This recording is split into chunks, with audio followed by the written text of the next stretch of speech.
তার সন্তান তো হারায় নাই, তার স্বজন হারিয়েছে। সন্তান হারার কষ্টটা সে বুঝে না। সন্তান হারানোর কষ্টটা সে যদি বুঝতো তাহলে এতগুলি সন্তানের গুলি লাগতো না, সে এতদিন এভাবে চুপ থাকতো না।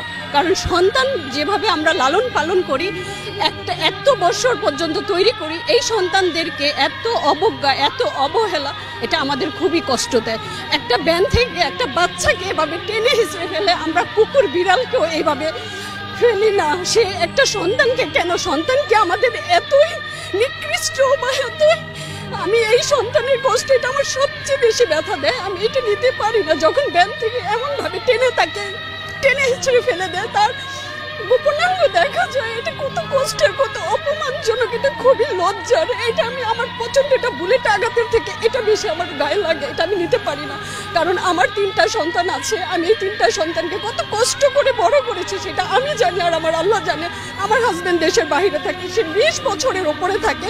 আমি এই সন্তানগুলোকে স্কুল, ইউনিভার্সিটি এই পর্যন্ত আমার নিয়ে আসতে আমি জানি আমার কি ত্যাগ, আমার কি কষ্ট। এই কষ্টের উপরে বুলেট ছোড়া এত সহজ কিভাবে হতে পারে?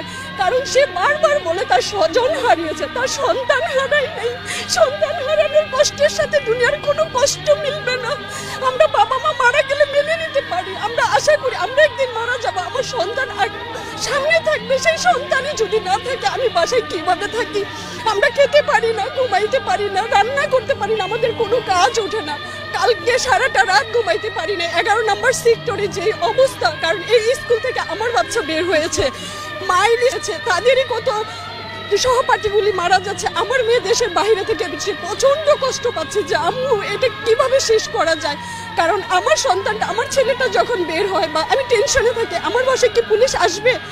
আমার মেয়েটা যখন মা বাসায় আর কিভাবে থাকবো, তখন পারি না, তখন ছেলে মেয়ের সাথে নিয়ে চলে আসছি। আর পারতেছি না, আর সহ্য হয় না। এই সহ্যের কতদিন অবসান হবে আমি জানি না, কিন্তু আমরা এভাবে শেষ হয়ে যাচ্ছি। এভাবে সন্তানের বুকে গুলি করার আগে আমাদেরকে করুক, সন্তানকে শেষ করার আগে তাদের গার্জিয়ানের বুকে গুলি চালানো হোক। তাহলে দেখবেন আর কেউ দাঁড়াবে না, কেউ বলবে না, আগে আমাদেরকে মেরে ফেলুক। যদি আমরা